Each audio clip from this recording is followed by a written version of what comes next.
What is going on, you guys? It is another episode of the Sci-Fi Zone where the multiverse meets a seventh inning stretch. It's your boys Trenton and CJ, and today's destination is taking us to the Boys universe. We're gonna be covering the Boys for the first time as season 5 is coming out. I'm really sad that we're joining this journey so late into the story that is the Boys universe, but at least we get to cover the fifth and final season, and we'll definitely be covering the prequel show that's gonna be focusing around Soldier Boy. So definitely stay tuned for that. But man, this season has just started out like just changing the status quo entirely. And that's what this show honestly does the best. Just changing the status quo every time you think something has just gone crazy. Yeah, 100%. If you've watched The Boys before, which if you're watching this video, there's a good chance you have, you know how insane and intense things can get. And this season does not waste any time. They get right to it. They like you said, change the status quo. They flip everything on its head, even when you think there's no more twists and turns that they can go for. They just keep upping themselves. And yeah, it's tough that this is the last season of The Boys, but I mean, it's going to be maybe the best season. It's the most crucial, obviously. And yes, there's going to be more content of this franchise in the future, and we'll be covering all of it. Yeah, 100%. Also, CJ, you're not currently at home. No, I'm not. I am in a new place. I'm in a new state right now. Not going to tell you where because I don't want you coming to my house, but I am not in the same place. Yes, it will only be a couple weeks, but soon I will be back at my own abode. Yeah, and a new state of mind as well. Exactly. The boy's state of mind. Which is not a great state of mind to be in. Nope. Fucking diabolical. Well, let's get into it, man. So the season opens with God Emperor Homelander. Now, at this point, let's be honest, being praised by all of the shareholders of Vought in very patriotic fashion. And the claps and the feet stomping at the beginning of the episode, it kind of reminded me of Star Wars, which totally on theme.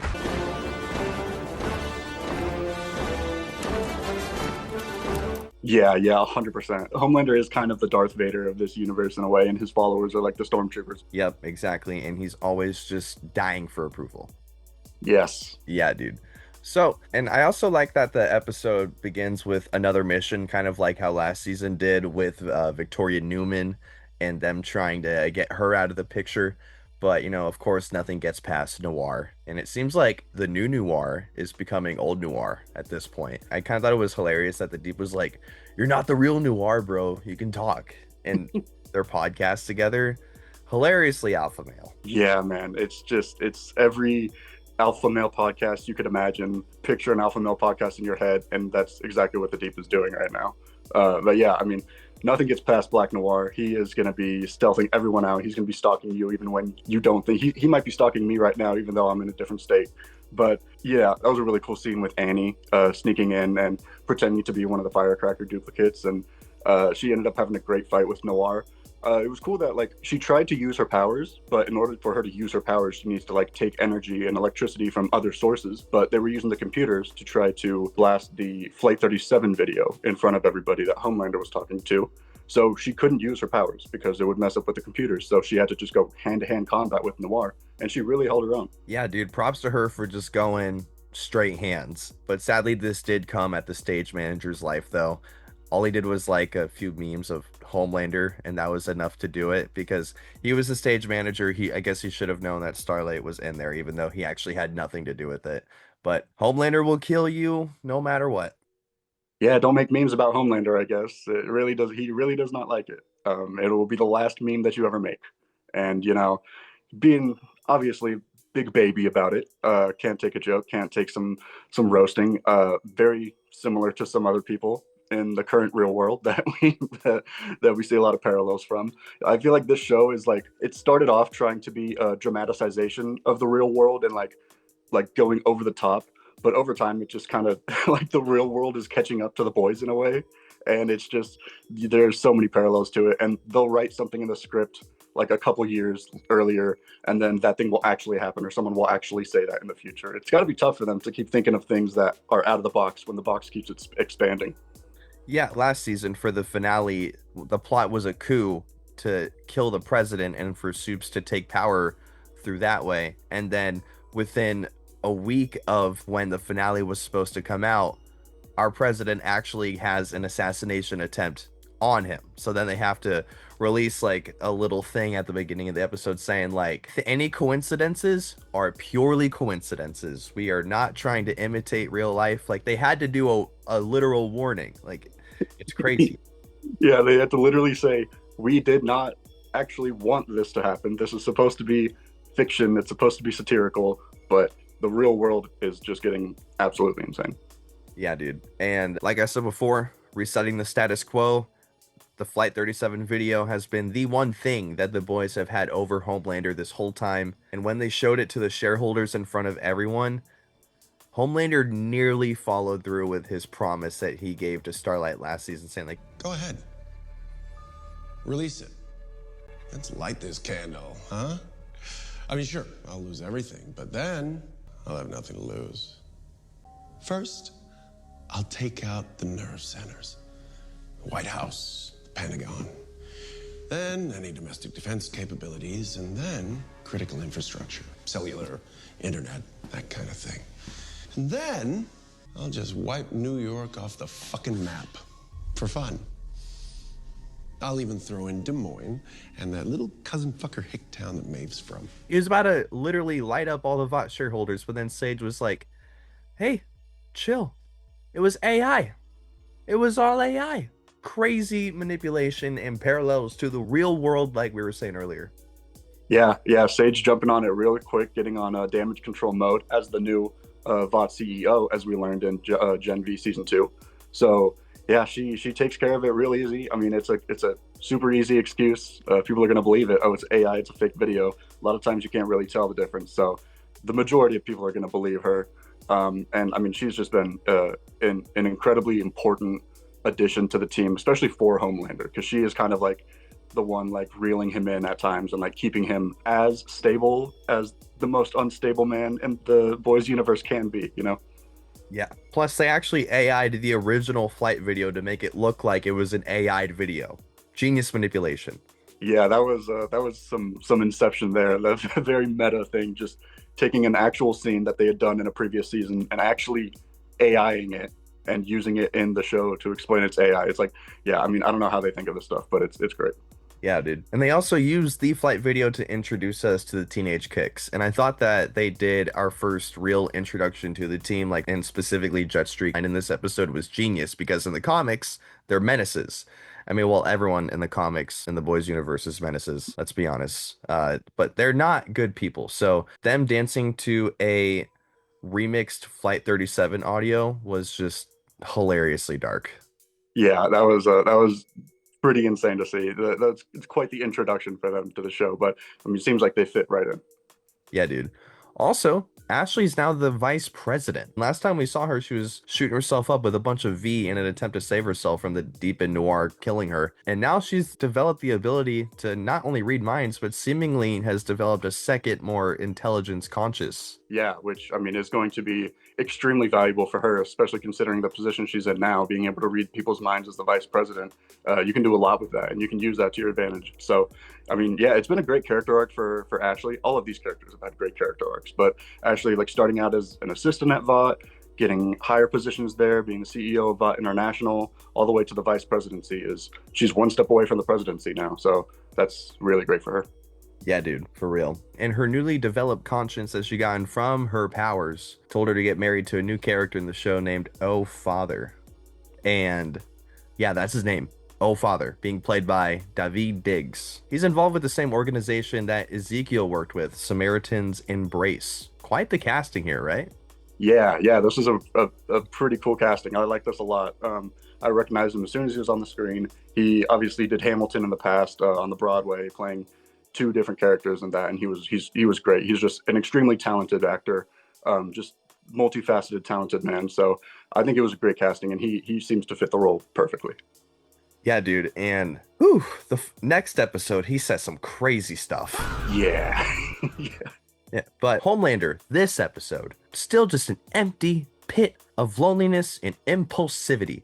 It's crazy how much he fixates on people's attention to anything else but him. Like, he's focusing on how much people are not paying attention to him and how much they either love or do not love him. Like, he's upset about the memes.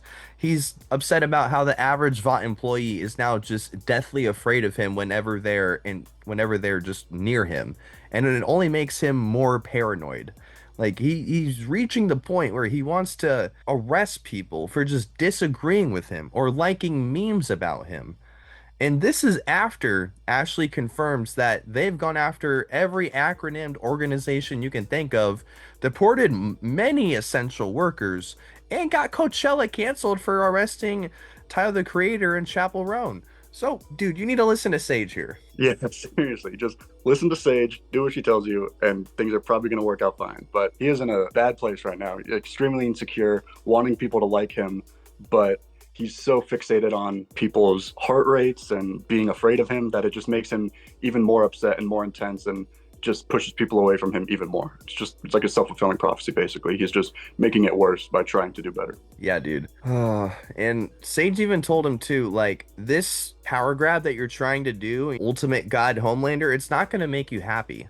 Yeah, no, of course not. It's like he's going to get, even if he gets everything that he wants, he's going to get to the top and then he's going to realize, oh, I'm still empty. I'm still sad. This didn't help me at all. And there's just going to be a trail of bodies behind him for no reason. Yeah, although he doesn't even view humans the same way humans view humans. So, yeah, true. He might not be super concerned about those losses. yeah. And that impulsivity that he's been feeling lately leads him to sending out a message to Huey and and Frenchie saying, I'm going to execute them in 3 days. And they're all in the detention camps that they were put in at the end of last season. So they're going to get executed in there in the next 3 days. He's basically doing this to get Butcher and Starlight there because he knows they'll try to save them. So then he can just hopefully end all of this right then and there. So it's a good plan, but he's very unhinged at this point. Yeah, absolutely. He's just trying to, like you said, arrest, kill anyone who opposes him, and kind of using Frenchie, and Huey as pawns to get Butcher and Annie there. But he's still planning on killing all of them anyways. So it's just like he just wants to erase anybody who disagrees with him from the planet. Yeah, literally. And speaking of Huey, and Frenchie, I was happy to see that, they're at least doing somewhat okay in the prison. And also Huey getting his hands dirty to protect Frenchie while he was on his little supply run. And his little monologue about what he's been through to his friend Ivy, who's also in the prison, was hilarious. Like, how are you still alive, Huey? Yeah, I don't know how he's still alive. I don't know how he's still mentally competent or sane. He is a completely different person than he was at the start of season 1. Yeah, Huey is now running into the fire, not away from it. Yeah. And sadly, though, prison's definitely getting the best of though. Like, he's fighting with people for money in there. He's drinking more. He's more of a glass half empty kind of guy, especially with, like I said, how much he's been drinking. Haha. But this is not the we're used to. Like, the combination of the armed guards, Love Sausage, and Cindy, like, it makes it impossible to escape, but not completely impossible. I'm just happy that at least got to kill Love Sausage at the end of the episode. That was poetic. Yeah, he got his comeuppance for sure, and I'm glad that was able to give it to him. Same. Also, where's Ryan? Neither episodes 1 or 2 did not confirm his location. The only thing we got was Sage saying, hey, our story is working. It's fine. That's all we got. Literally no one knows where Ryan is. He's probably okay, but I'm worried. Yeah, I'm surprised that we haven't really gotten an update on him. I mean, Homelander hasn't seen him since he yelled at him for finding that picture of Butcher in his bag. And we haven't seen him since he accidentally killed Grace Mallory, and he just kind of ran off, and he's just disappeared since then. But he's got to come back eventually. I feel like he's going to be a big part of the ending of this show. I think like one of the final Homelander fights is probably going to be Butcher, Homelander, Ryan, and Soldier Boy. I feel like that's going to be a combination that we see at some point. But it's just going to be a matter of when Ryan comes back and who he's going to be with, and if he gets recruited by somebody. Yeah. Do you think Butcher killed his dad? Because, like, they didn't make a sound of like a bone breaking or like, the classic blood splash sound that the boys loves to do. Like, there wasn't any of that. It was just a very tightly held hug. Yeah, he hugged him to death essentially. Yeah, I think he probably did kill his dad there. I'd be surprised if he went there. I mean, I'd be surprised if he went there without the intention to kill his dad, and if he did go there with the intention to kill his dad, he absolutely could have done that. So I think there's a good chance that he's gone. Yeah, I wonder why they didn't make it so obvious when they have not held back in many other scenarios. Yeah. Maybe they wanted to focus more on Butcher's like reaction and like what he's going through when he's doing that and like his facial expressions. But yeah, I mean they definitely do not shy away from the gore and the violence. So that was an interesting choice for sure. Yeah. Also, we got our first Oi this season, but when he did it, he said it to Kimiko because he's telling her that Frenchie and the boys are going to be crispy bites in 3 days if they don't help them. And I love that we see that Kimiko's been looking for Frenchie the whole time, trying to find him. Like, I love seeing Kimiko and Frenchie together. Me too, man. I think it's probably my favorite relationship of the show, honestly. Just their progression and where they started with like Frenchie being the one to find her in that cage and the rest of the boys trying to leave her, but he wanted to give her a chance and he wanted to help her out because he's been in bad spots too. So like that moment, that decision that he made to let her out and not walk away just completely changed both of their lives for the better. And it's just been great to see their relationship together. And I love Kimiko and Frenchie so much. Yeah, same. And also, she talks now. We're surprised as you, Starlight, but it's very entertaining. Like when she said to Butcher, I didn't say anything on the flight because all you say is oi, oi, oi. Yeah, man, she's so great. I loved her when she wasn't talking, and now that she is talking, it's just going to be a whole another element added to her character. And the actress who plays her, I can't think of her name off the top of my head right now, unfortunately, but she does an incredible job playing as Kimiko. Even before she was even saying anything, she was like one of the most intriguing characters in the show just because of the physical acting that she was doing. So now that she is talking to the rest of them, it's gonna be really cool to see. It is weird. I'm still getting used to it, but yeah, it's really cool nonetheless. Yeah.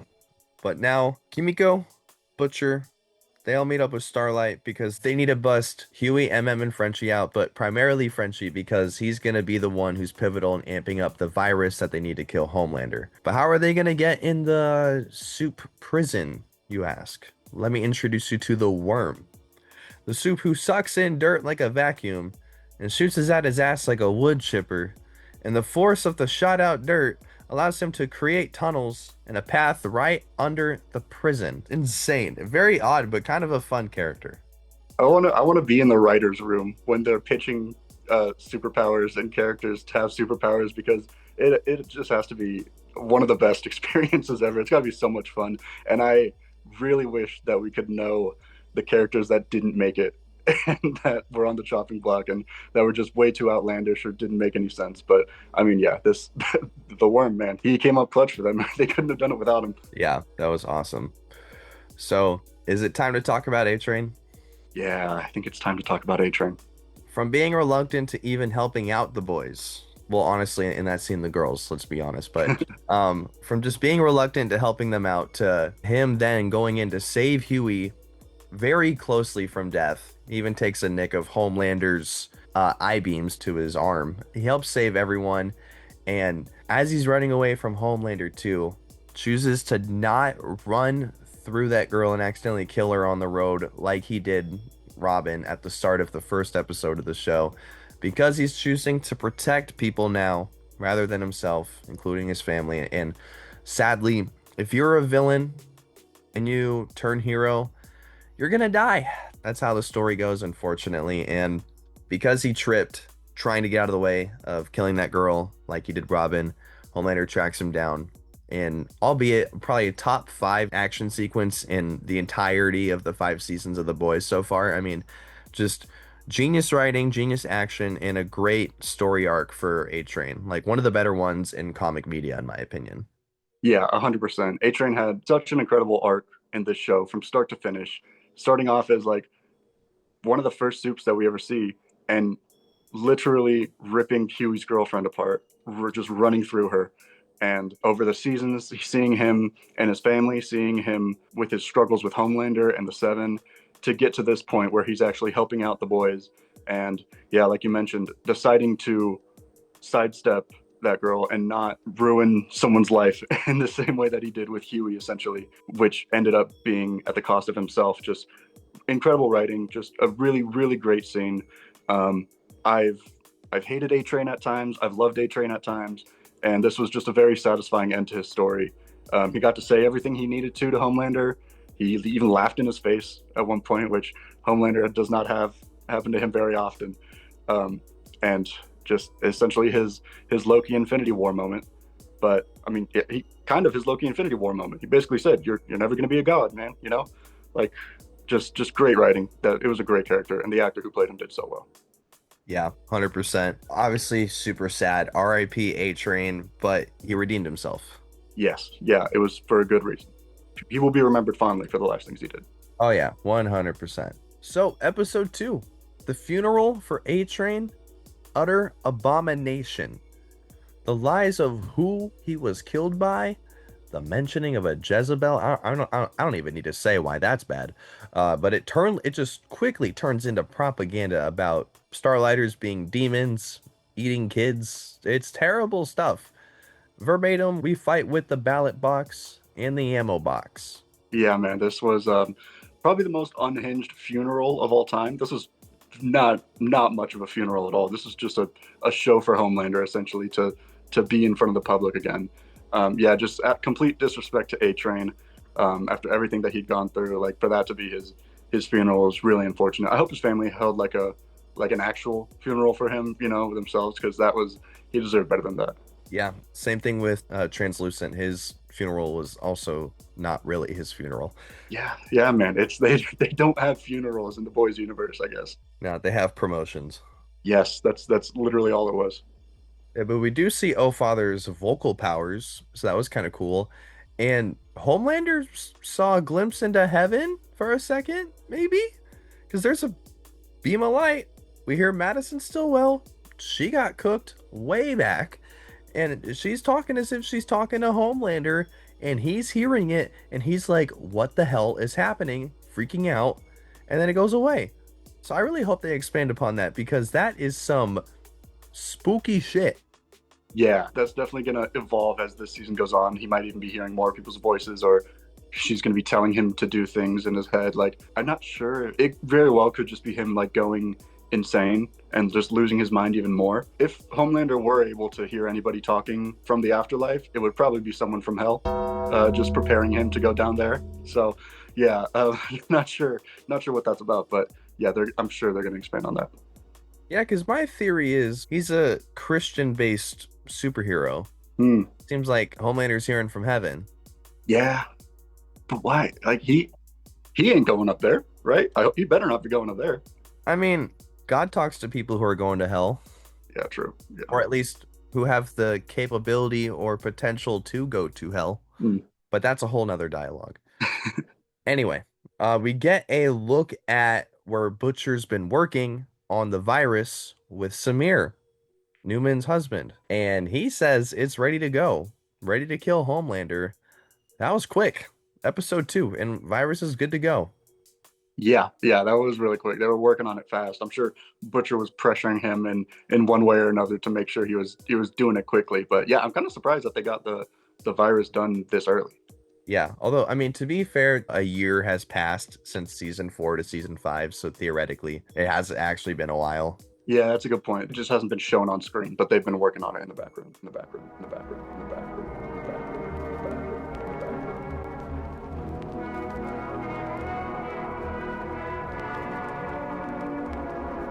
Yeah, but they do not know who to try it on, because they don't want to waste it on Homelander if it doesn't work on Homelander. But we also see that Starlight is agreeing to the risk of all soups dying, and agrees that even if it were to happen, it would be better for the rest of humanity in terms of the soup population numbers relative to humanity's population numbers. Like, she's really turning into Butcher.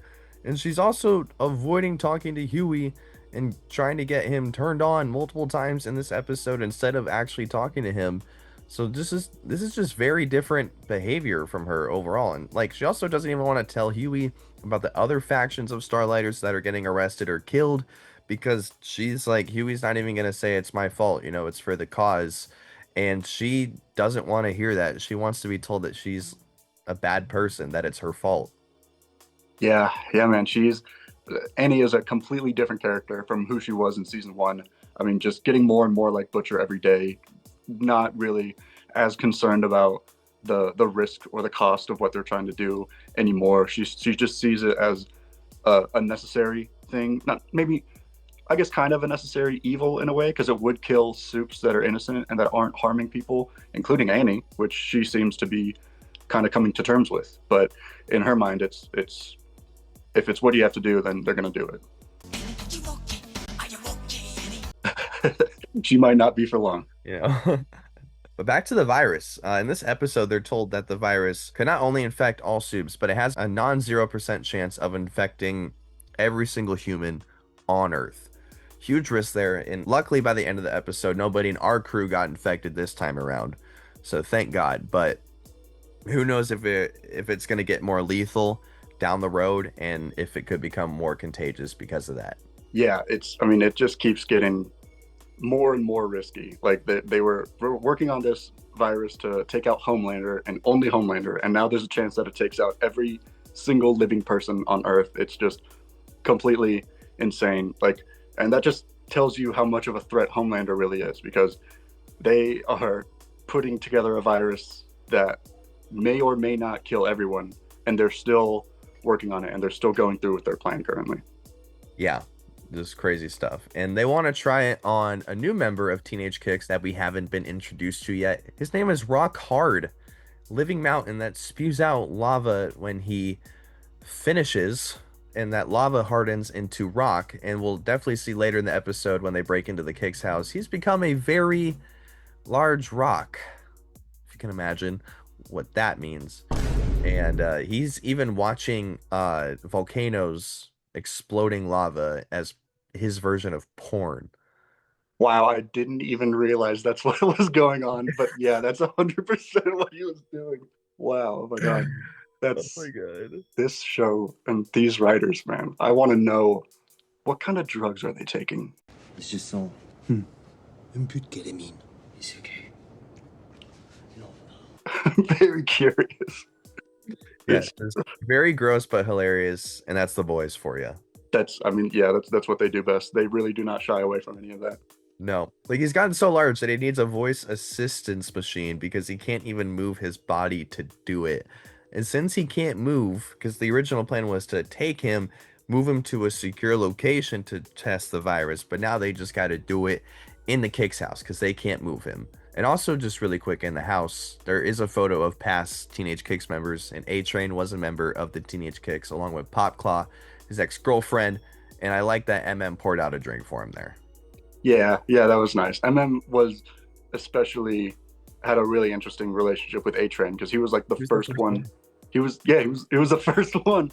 He was the first one that wanted to turn him, and saw that there was some light in him still, and it ended up working, and that is what ended up saving Huey and the rest of the boys. Like, I mean, yeah, that was really nice of MM to do. Yeah, and also, A-Train saved MM's life when he had a heart attack. Yeah, he did. That's right. Yeah, and that was like the first time that he felt like a real hero. Yeah, his first real save, per se. Yeah, man. God. So good. Yeah. But the Teenage Kicks, this episode, outside of Countess Crow, who I'm glad MM let escape, by the way, they are terrible people. Like, they're part of the crew of soups who are arresting people for liking Starlight stuff, anti-Homelander stuff, and making ads with those arrested people without their permission, and just outright humiliating them and separating them from their families. And they're creating fires for book burning.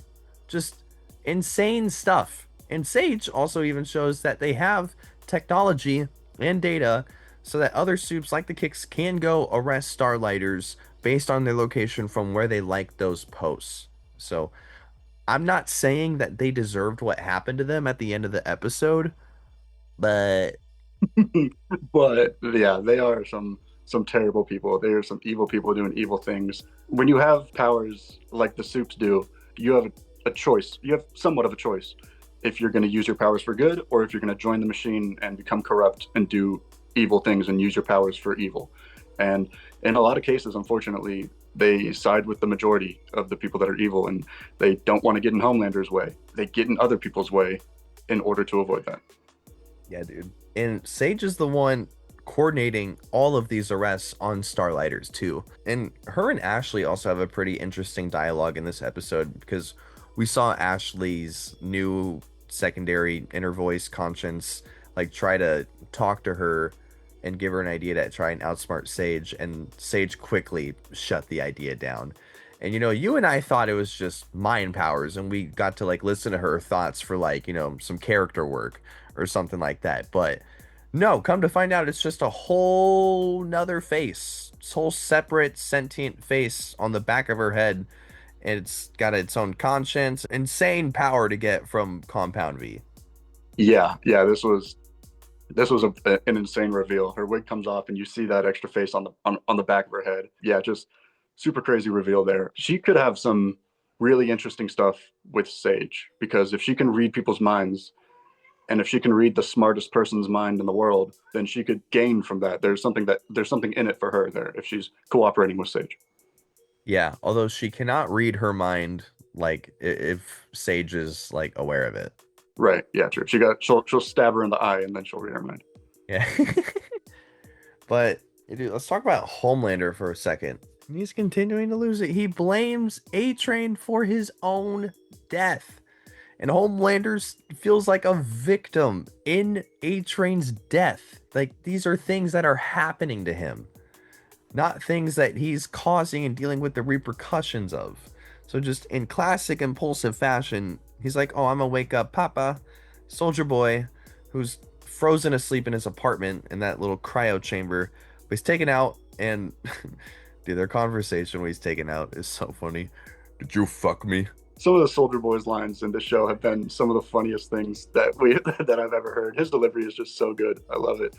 But yeah, I mean, Homelander is just time and time again, as he goes to bed one day, he wakes up the next day even more corrupt and even more insane, and just refusing to take responsibility for anything, just pushing the blame on everybody else because he is perfect and he can do no wrong.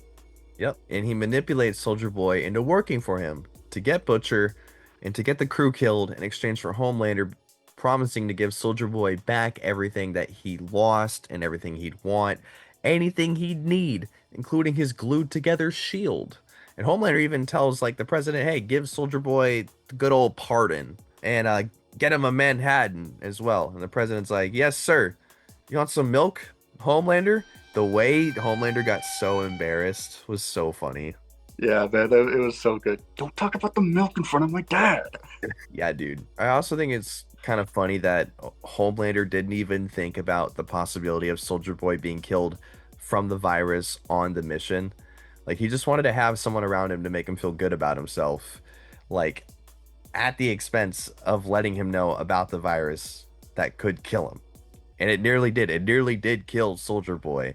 And I was thinking the whole time, there's no way Soldier Boy is dead. There's no way he's dead. And luckily I was right. But that virus, nasty work. Yeah, that virus definitely did its job on a lot of people. Soldier Boy not included in that, but yeah, I mean, I'm glad that they didn't kill Soldier Boy like that in the first episode that he's in season 5, dying by the virus. I don't think that would have made a lot of sense.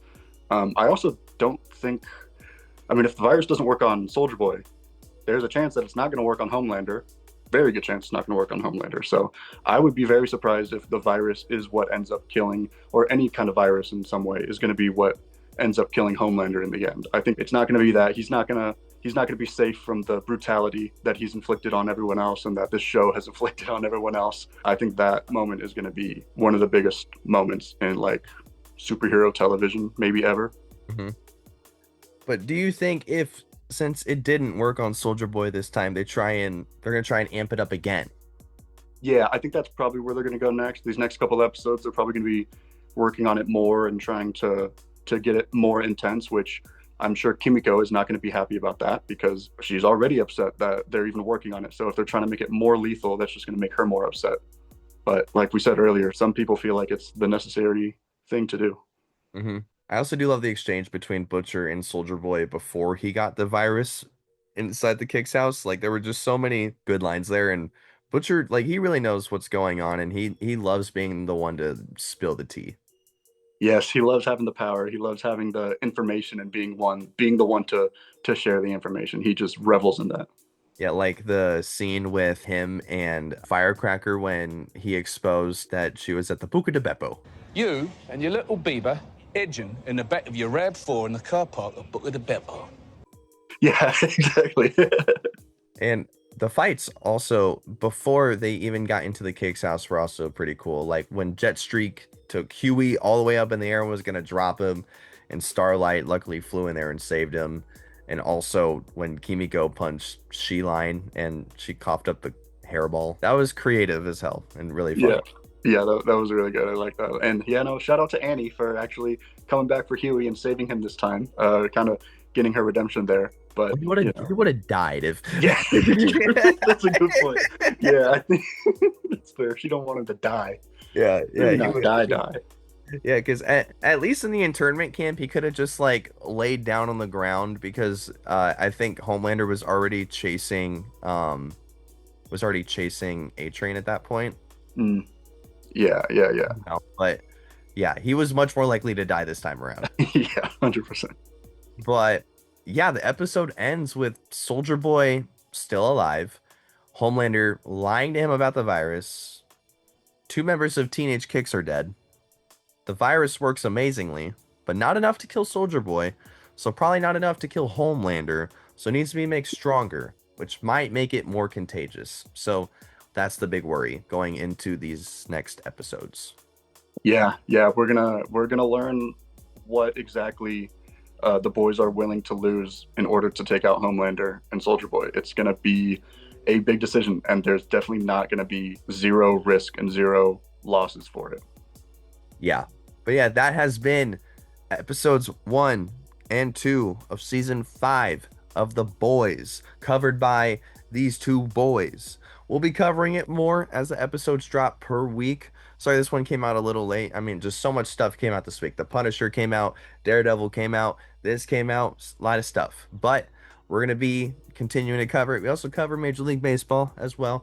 And when more DC stuff comes out, we'll definitely be covering that too. So if you like the video, please drop that like button. Let us know about your theories in the comments. And if you really want to stick around, please hit that subscribe button. We would very much appreciate it. And we hope to see you on the next video, guys. See ya. Have a good one.